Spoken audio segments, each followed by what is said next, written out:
Hello and welcome. In this video, we'll be reviewing how to apply recurrent neural networks to language modeling.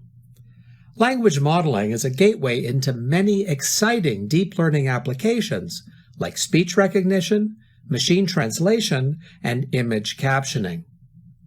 At its simplest, language modeling is the process of assigning probabilities to sequences of words. So, for example, a language model could analyze a sequence of words and predict which word is most likely to follow. So, with the sequence, "This is Anne," which you see here, a language model might predict what the next word might be. Clearly, there are many options for what word could be used as the next one in the string. But a trained model might predict, with an 80% probability of being correct, that the word example is most likely to follow. This boils down to a sequential data analysis problem. The sequence of words forms the context, and the most recent word is the input data. Using these two pieces of information, you need to output both a predicted word and a new context that contains the input word. Recurrent neural networks are a great fit for this type of problem. At the first time step, a recurrent net can receive a word as input along the initial context. It generates an output. The output word with the current sequence of words as the context will then be refed into the network in the second time step. A new word would be predicted, and these steps are repeated until the sentence is complete. Now, let's take a closer look at an LSTM network for modeling the language. In this network, we will use an RNN network with two stacked LSTM units.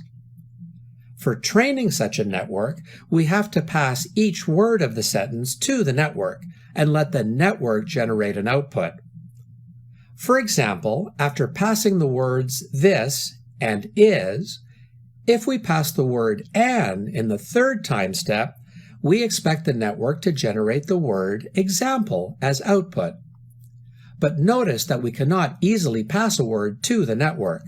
We have to convert it into a vector of numbers somehow. We can use word embedding for this purpose. Let's quickly examine what happens in word embedding. An interesting way to process words is through a structure known as a word embedding. A word embedding is an n-dimensional vector of real numbers for each word. The vector is typically large, for example, 200 length. You can see what that might look like with the word example here. You think of word embedding as a type of encoding for text to numbers. Now, the question is, how do we find the proper values for these vectors? In our RNN model, the vectors, also known as the matrix for the vocabulary, are initialized randomly for all the words that we are going to use for training. Then, during the recurrent network's training, the vector values are updated based on the context into which the word is being inserted. So, words that are used in similar contexts end up with similar positions in the vector space. This can be visualized by utilizing a dimensionality reduction algorithm. Take a look at the example shown here. After training the RNN, if we visualize the words based on their embedding vectors, the words are grouped together, either because they're synonyms or they're used in similar places within a sentence. For example, the words zero and none are close semantically, so it's natural for them to be placed close together. And while Italy and Germany aren't synonyms, they can be interchanged in several sentences without distorting the grammar. Okay, now let's look back at the RNN that we've been using. Imagine that the input data is a batch with only one sequence of words. Think of it as a batch that includes one sentence only, one that includes 20 words. Assume that the vocabulary size of the words is 10,000 words and the length of each embedding vector is 200. we have to look up those 20 words in the randomly initialized embedding matrix and then feed them into the first LSTM unit. Please notice that only one word in each time step is fed into the network, and one word would be the output. But during 20 time steps, the output would be 20 words. In our network, we have fed into the network, and one word would be the output. But during 20 time steps, the output would be 20 words.